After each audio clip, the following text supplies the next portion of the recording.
The Kamino and rain beat against the Durasteel walls like the drumming of distant war drums. Inside Tapaka City's barracks, thousands of freshly armored soldiers stood in perfect rows, helmets under their arms, the white of their plastoid armor gleaming beneath cold lighting. Except this time, they weren't silent. General Obi-Wan Kenobi could hear them talking, laughing, even arguing. It was unsettling compared to the eerily disciplined ranks he had expected after Kamino's reports. He had expected an army of armored troops that looked ready to go to battle and defend the Republic, but what he saw was far more unexpected, and that gave Obi-Wan cause for concern. "Are they supposed to be this noisy?" he said to Lama Su, Prime Minister of Kamino, as they overlooked the swarms of identical-looking troops, raising his voice slightly over the fray down below. "They are clones, yes," Lama Su replied smoothly, though his brow tightened almost imperceptibly. "But unlike the original request, we have not introduced the usual genetic behavioral dampening. We identically copied the DNA of the donor, a bounty hunter named Jango Fett. This batch is pure Fett, mind, body, and will. Meaning they're more independent," Obi-Wan said. "Meaning," Lama Su answered, "they think for themselves." "Why did you not genetically alter them as requested?" Obi-Wan asked, genuinely curious as to the answer. "The Republic ordered an army. Well, that is exactly what we provided you with," Lama Su said, scanning his eyes over the troopers. "Cloned from the best of the best, too. They will do their jobs well." Days later, when the gunships roared towards the Petronaki arena on Geonosis, Yoda stood in the main hold of one of the ships with an unusually deep frown. In front of him, the clone pilot adjusted his headset. "You got a name, General?" the clone asked over the comms. "Name I have, but call me Yoda, you may," the Jedi replied, stroking his chin. "Copy that, Yoda. Name's Razor. Don't take this wrong, but if this plan is suicide, I'd rather know before I fly into a wall of droid blaster fire." Yoda blinked at the bluntness. Modified clones didn't question orders, but Razor wasn't modified. He wasn't bred to obey. Yoda had not anticipated this. Like Kenobi, he had been expecting clones to just be good soldiers and follow orders, but Yoda could sense a kind of dark rebellious streak in them. It wasn't of any concern yet. They seemed to be friendly and helpful enough, but it was something the Jedi Master made a mental note to keep an eye on. The LAATs hit the ground hard. Clones poured out, not in lockstep but in scattered squads, already shouting to one another, making tactical calls on the fly. Blaster fire rained from every direction. The mission was to rescue the remaining Jedi from the arena and get out of there, and the clones had arrived just in time. They created a perimeter around the remaining Jedi and covered them as they jumped on board the gunships. "Vorn, swing left and flank those clankers," shouted one trooper. "On it," came the reply, followed by the sharp hiss of a thermal detonator. The battle in the arena was chaotic, and yet effective. Independent thinking meant they adapted faster than any battle droid could compensate for. Instead of rigidly advancing in formation, they moved like a pack of wolves, each aware of the others, each covering the next. It also meant they argued and there were disagreements. Why are we rescuing Jedi and politicians instead of cutting down the Separatist command? "They're right up there on that balcony," Razor yelled to Yoda as he took cover behind a fallen column.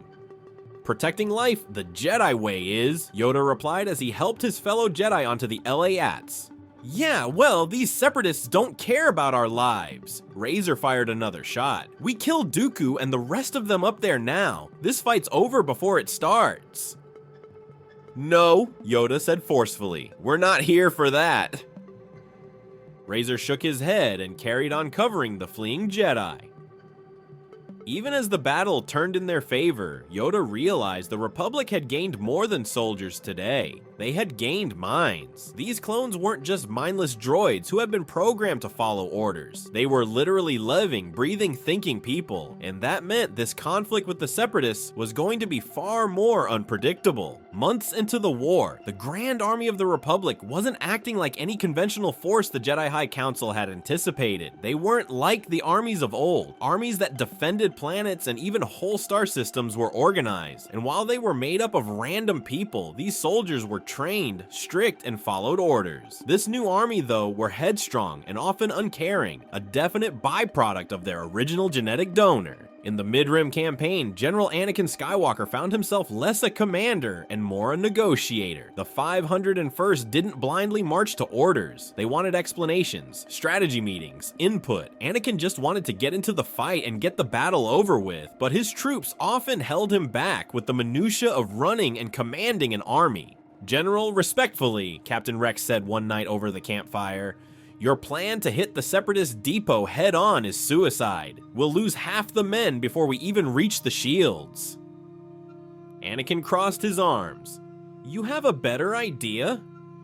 "Yeah," Rex replied, gesturing with a stick at the dirt map they'd drawn. "We go around, sneak in through the canyon here, plant charges, and hit them from the inside. It's messier, but they won't see it coming." Anakin smirked. Even he had to admit that sometimes their untamed thinking paid off sometimes. "I like it."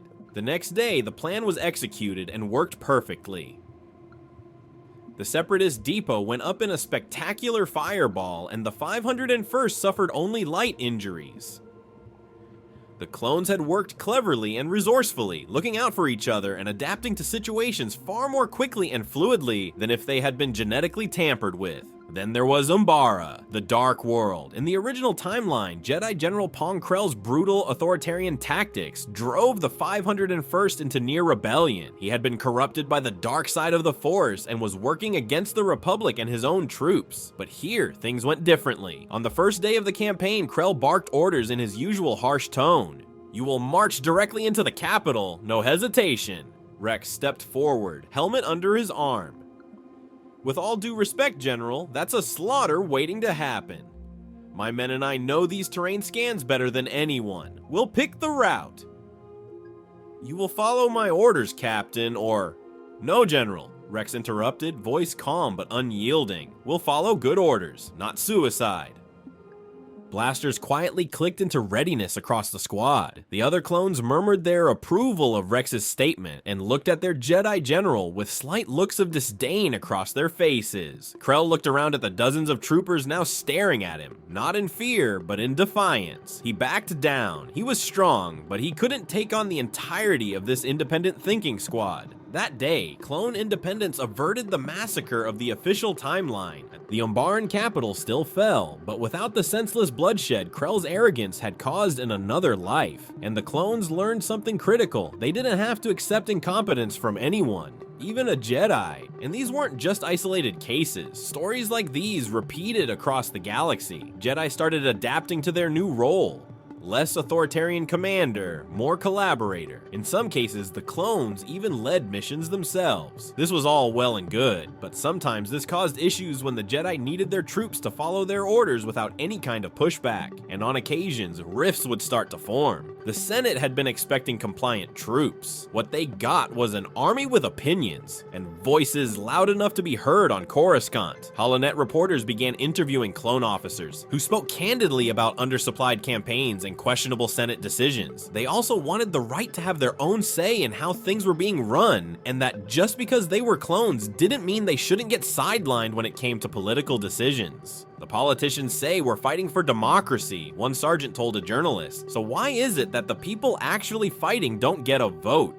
This independence worried Chancellor Palpatine. The inhibitor chips he'd insisted upon in secret had been rejected by the Kaminoans as unnecessary for this client's genetic specifications. When he had found out about the Kaminoans' decision not to include the inhibitor chip, it was far too late to stop production. The unmodified clones were loyal, but not to him personally. When whispers of his emergency powers reached the barracks, clone commanders began questioning the war's politics outright. Why should one man have so much say over their lives? Palpatine was not there on the front lines fighting for the Republic. No, he was safely on Coruscant behind his desk calling all of the shots. It was this kind of thing that rubbed the independent clone troopers the wrong way. And Palpatine's problems only grew. The clone's independence meant that when he tried to maneuver the Jedi into positions of distrust, the soldiers didn't take the bait. They weren't easily manipulated or talked into believing anything they heard. Just like their genetic donor Jango Fett, the clones were skeptical and not easily convinced by things that they did not see with their own two eyes. On Felucia, when a command similar to Order 66 was secretly tested on a small detachment, Palpatine had one of his high-ranking officers send out a message to the clone leaders that the Jedi were now the enemy of the Republic and must be killed to keep the galaxy safe, but the clones refused the command outright. Outside of Pong Krell, a story that had been passed around so much over the course of the war that it sounded almost like a silly rumor now anyway. They had seen no proof that the Jedi were working against the Republic.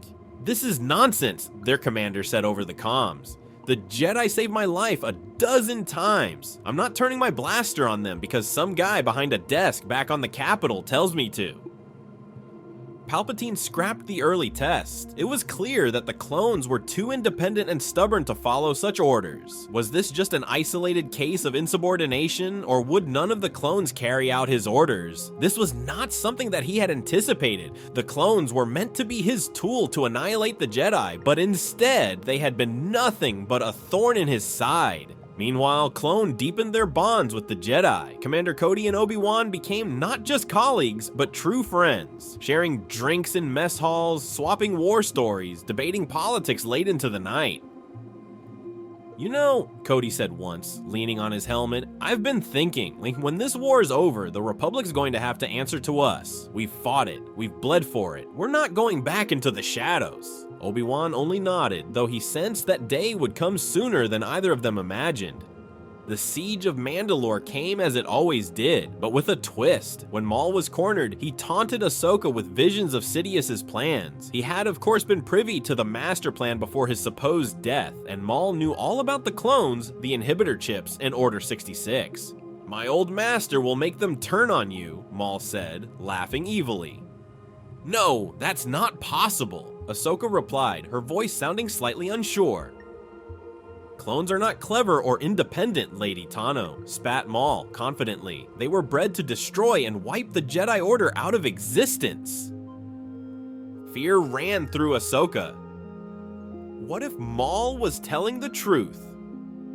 What if the clones were being controlled by someone else? Someone working against the Jedi, but then she thought about the fierce independence and loyalty of all of the troops she had served with over the course of the war.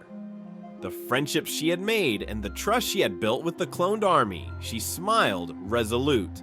"Not these ones," she replied. Maul just chuckled maniacally, but Ahsoka was right. Only hours after Ahsoka confronted Maul, Palpatine took a massive gamble. The clones had not listened to the high-ranking Republic officer who had ordered the clones to kill the Jedi. But perhaps they would listen to the Supreme Chancellor himself. But by sending out the order to kill all of the Jedi, Palpatine would be revealing himself as a Sith Lord and the architect of the war. It took a lot of thought, but Palpatine felt confident in his persuasive abilities. But when the Supreme Chancellor finally gave the order, commanding clones across the galaxy to kill their Jedi generals, most clone commanders paused. Some ignored it entirely. Others called their Jedi directly. Barely any of the troopers listened to the supposed leader of the Grand Army of the Republic. Palpatine's plan crumbled, and his house of cards began to fall. "General, someone just sent us an order to kill you," Rex told Anakin over comms. "We're not doing that. What the hell's going on?"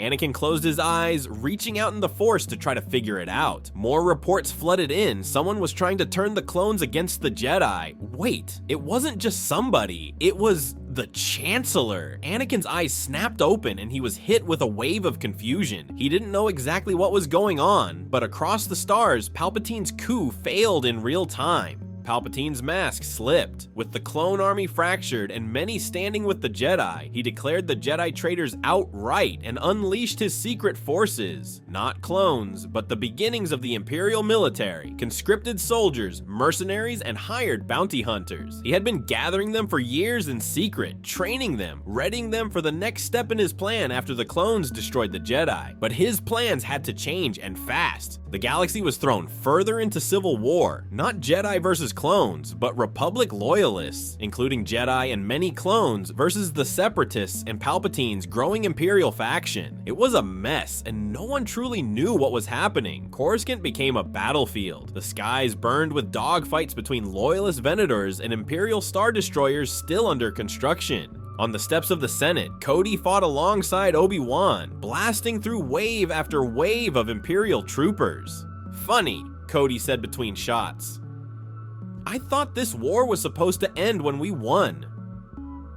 Wars rarely end cleanly, Obi-Wan replied, igniting his saber again. Well, Cody said sadly, leveling his blaster at the nearest enemy. Channeling the dark humor of a war veteran, it makes a change from blasting clankers, I suppose. Obi-Wan nodded in agreement, though he didn't smile. This was not a time for laughter.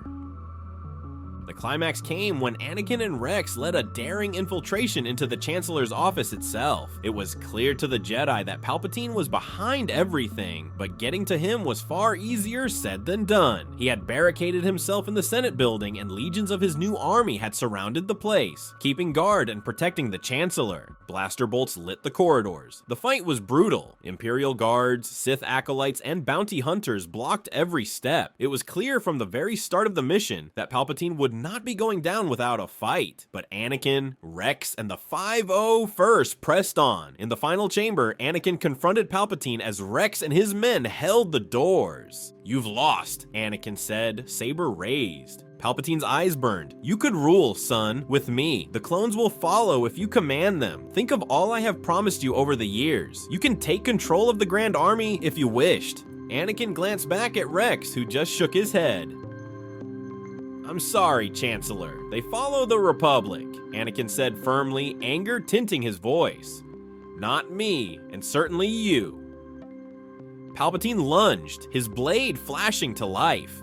The duel was fierce, lightning against blade, fury against determination. Palpatine was strong, but Anakin was stronger, and he had youth on his side. But the thing that determined the outcome of the duel was the 501st distracting the Chancellor long enough for Anakin to deal the finishing blow. As Rex and a couple from his team set off some stun grenades, grabbing the Sith Lord's attention, Anakin struck him down, the Sith scream echoing across the galaxy. The war ended not with the Empire's rise, but with a fragile republic rebuilt on a new foundation. Clones were granted citizenship, rights, and the choice to continue serving or retire. Many became planetary defense leaders, teachers, even politicians. They were looked upon as people, not soldiers, and that meant the world to the independent clones. The Jedi, no longer military commanders, returned to their role as peacekeepers, but now with far closer ties to the people they served. On a quiet veranda overlooking the rebuilt skyline of Coruscant, Anakin, Obi-Wan, Rex, and Ahsoka shared a drink. "Think we'll ever see another war like that?" Ahsoka asked. Rex chuckled. "Not if me and my brothers can't help it." They clinked glasses, the sound mingling with the hum of a city finally at peace. Obi-Wan laughed, looking at Rex with fresh eyes. It had been a long and hard few years, and Kenobi saw him differently. He had met Jango Fett, the ruthless bounty hunter. He had known the bad side of that man, and the evil that he was willing to commit in the name of profit. But now, after all of it, Obi-Wan saw the good in Rex, in all of the clones.